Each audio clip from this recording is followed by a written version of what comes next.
Hello there, and thanks for joining me. I'm Corel Painter Master Aaron Rutten, and in this video, I'm going to show you how to create an acrylic pour technique using Corel Painter. Feel free to follow along with this lesson. You can get my custom brushes and workspace at aaronrutten.com. I'll put a link down in the description of this video. So let's go ahead and get started. Here inside of Corel Painter, I'm going to go to File New, and I'm going to create a canvas that is 2000 by 2000 pixels. I'm going to zoom out so I can fit my canvas on screen here. Then I'm going to click on Define Pattern, and then just to show you as an example what Define Pattern can do, it's going to loop your brush strokes so that they mirror or create a seamless pattern. So if I draw on the left side, it appears over on the right side if I go all the way to the edge of the canvas, and so on. I'll go ahead and just clear that out. I'm going to select the cylinder pen. This brush can paint using the gradient that you have selected. So if I paint a test stroke, currently I have this rainbow colored gradient selected, but if I change that to something else like this orange flame, then I'm going to get the orange flame colors. If I change it to this field of grass, I'll get these green grass colors. I'm going to go ahead and change it back to bars of color and paint a test stroke, and you can see I get a nice multicolored stroke. We can also choose main to additional color or main color to transparent to get a simple two-color gradient. We'll select our main color and then we'll toggle to our additional color. Normally this is found in the regular color picker, but I like the pinned temporal color wheel, and that does not have a shortcut, so I've created my own to toggle between the two colors. And as you can see, I can paint with my main and additional color. If I switch that to black and white, then I get something that looks like a cylinder, and I can create little blobs as well. So that gives you this really nice multicolored thick paint effect. I'm going to go ahead and change my gradient to oxidation, and I'll just use this as a template to create my own custom gradient. I'm going to go ahead and locate the gradients panel, and in the gradients panel, I'm going to choose to edit the gradient. Now, if I click on each of these little swatches here, I can choose a stop or a node in the gradient, and I can change the colors simply by just choosing a color here in the color picker. I can also add and remove nodes as well. So I'll go ahead and just choose the colors that I want to paint with here and put them in my gradient. I'll go ahead and do a test stroke, and you can see that now I can paint with all of those colors in that gradient. If I make my brush smaller, then I'll get something that's a bit more compressed. If I make my brush larger, then the gradients spread out more. If you want to edit your gradient, you can always do that. I think I might add in some white here. I might also compress the gradient together in a couple places. Something like that will work. I'll do a test stroke, and I think I like that better. I'm going to go ahead and zoom out a bit so my canvas appears smaller. This may help speed up Corel Painter a bit when you're painting with larger brushes. And I'm going to go ahead and just paint and just fill my canvas, but I want to have kind of a flow. I want that paint to be swirling, maybe dripping or spiraling. Basically, I want to cover up all of the white with this base color here, or these base colors that I'll be painting with. And I can create other little patterns in here. You'll notice that as I'm painting, because we're using Define Pattern, it's mirroring on all sides, and that will create a seamless pattern. Once you have something you like, you can zoom back in and just make sure you get all of those white spots so you don't have any of your white canvas showing through. You could even make your brush smaller and go through with smaller details and put those in. Now you may want to save this gradient by going to the sub-dialog menu of gradients and choosing Save Gradient. I'm going to call this Ocean Swirl. That way if I want to use it later, I can. I'm going to change my gradient to main to additional color. Then I'm going to go ahead and select white, toggle my color, and I'm going to sample one of these blue-gray colors from within my painting. I'm going to switch the order of the main and additional color, that way the white is dominant. And I'll go ahead and just paint in some little gloopy white paint here. I'll go ahead and sample some other bluish colors and put those in.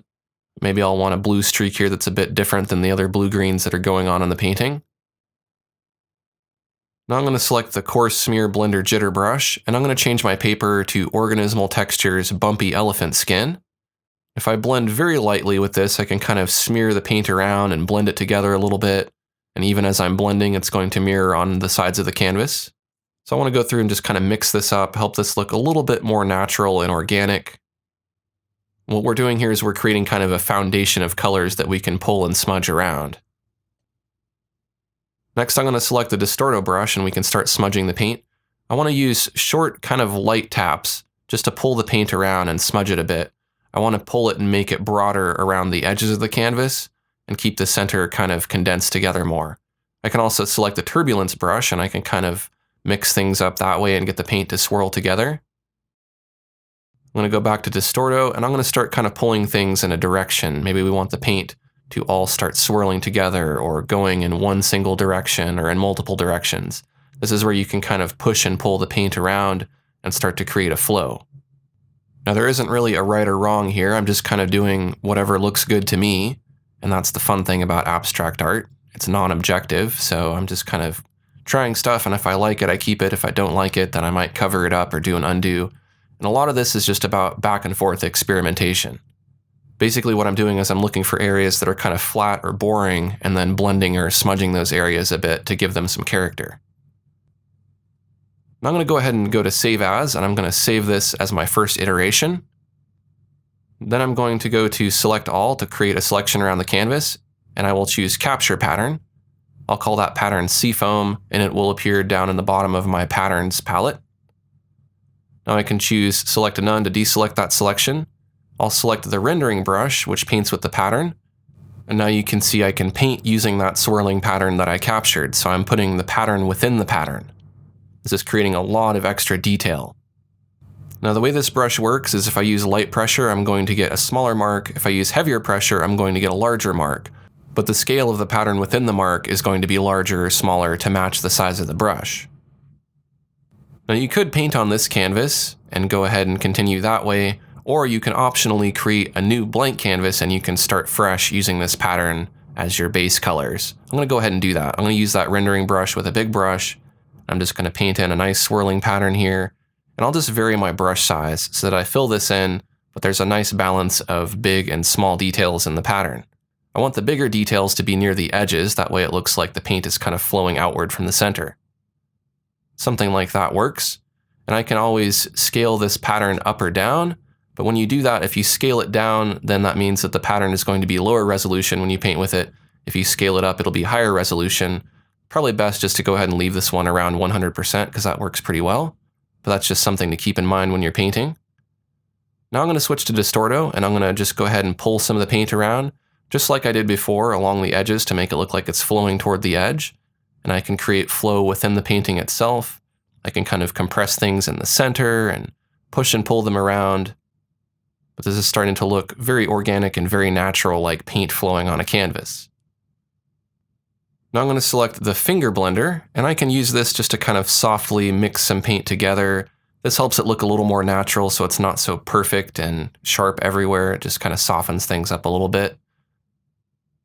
I'm using this sparingly, and I'm trying not to overdo it because it can really destroy detail. So I'm just looking for big areas of color that are already just kind of next to each other and might fade together anyways, and just kind of blending them together a bit. I'm going to go to my color set libraries, and I'm going to choose a neutral gray, which is just 50% gray. I'm going to locate in my thick paint category a brush that's called Thick Nebula, and we can use this to put down some thick paint. Now if I double click next to that thick paint layer, I can increase the depth of the paint. I will need to change that overlay layer back to normal and then back to overlay again to be able to make that change update. But what you can see is that allows you to thicken up the paint a little bit so it doesn't look so perfect and flat. At any time, I can edit that paint thickness, and if I wanted to make it thicker, I can, but again, I need to switch it to default and then to overlay for the composite method to update that change. And I can play with the opacity slider to make it more or less noticeable. This really helps it look a lot more organic. I'll create a new layer, and I'm going to call this Surface Texture, and I'll just name the layer underneath Thick Paint Texture so we know what it is. I'm going to go to the Surface Texture layer, I'm going to set that to overlay and fill that with that 50% gray. And then I'm going to select the Bumpy Elephant Skin paper texture, and I'm going to choose Apply Surface Texture. I'll go ahead and invert that texture. I may want to go ahead and increase the scale, so I'm going to cancel out of that menu, make the scale of the paper bigger, and then go to Effects, Surface Control, Apply Surface Texture. I'll increase the amount a bit, and this is going to create some little bumps or bubbles in the paint. I can create a mask on that surface texture layer, select black and then the airbrush, and I can kind of begin to mask away some of that so it doesn't cover the entire canvas. Mask is going to conceal, and white will reveal, so if I want to bring some of the bumps back, I can use white. Again, I can play with the opacity of that layer if I want it to be more subtle. I think that looks pretty good. I may go back and forth between those two texture layers just to get it perfect. I'm going to go ahead and choose Save As, and I'll save an iteration of my work. I'm going to delete that layer 1. I didn't actually need that layer. And then I'm going to go to Effects, Adjust Color. I might saturate this a bit more to make the paint a bit more bright. I think that looks better. Then I'm going to go back to Distorto, And if I just paint on that canvas layer that has the paint on it that's underneath the texture, I can push the paint around. If this were acrylic medium being poured onto a canvas, the paint might change direction as it goes around the corner of the canvas, so I kind of simulated that by smudging the paint to the left and to the right and up and down near the edges. I'm going to play with those texture layers again just to try to find a better balance. I think that looks better.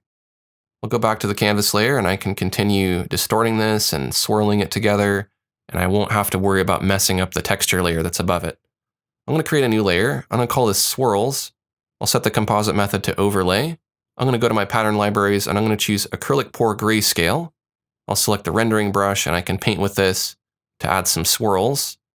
You can see if I change it back to default what that looks like. Overlay is just helping it blend in.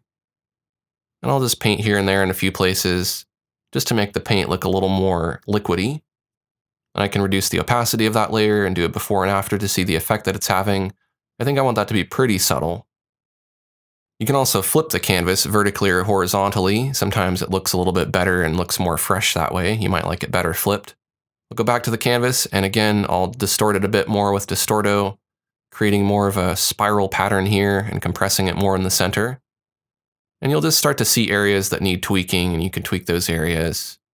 But just make sure to save as you go along because sometimes you can mess things up. I'm going to reduce the opacity of the swirls layer just a bit more. And I'm going to zoom out of my canvas and just kind of see how it looks from far away and then back up close again. This helps me evaluate how my painting is coming along. I'm going to go back to the canvas layer now. I'll go to Tonal Control, Adjust Colors, and I might play with shifting the hue a little bit just to see how it looks. Sometimes you might find that if you shift the hue to a different hue, it actually looks better. I think that looks kind of cool, but I don't really like the vibe. I kind of like the blue-greens better, so I'm going to go back to that. But it's nice to know that if you're kind of not happy with the colors, you can shift them to something else. Now I'm going to go to Effects, Esoterica, High Pass. And I'm going to increase the amount a bit. And what this is going to do is this is going to sharpen the edges. I'm going to select all, and then I'm going to copy.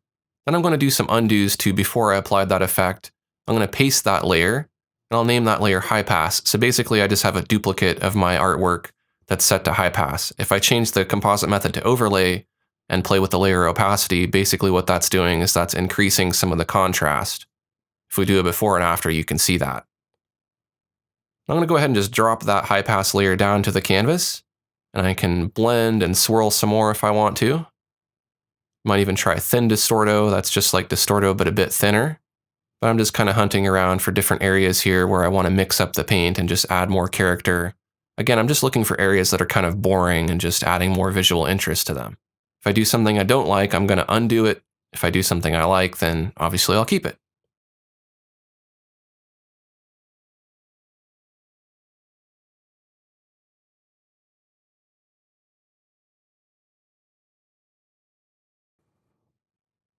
Some other brushes that might be useful are the pinch brush, which compresses pixels together, or the bulge brush, which inflates pixels like a balloon.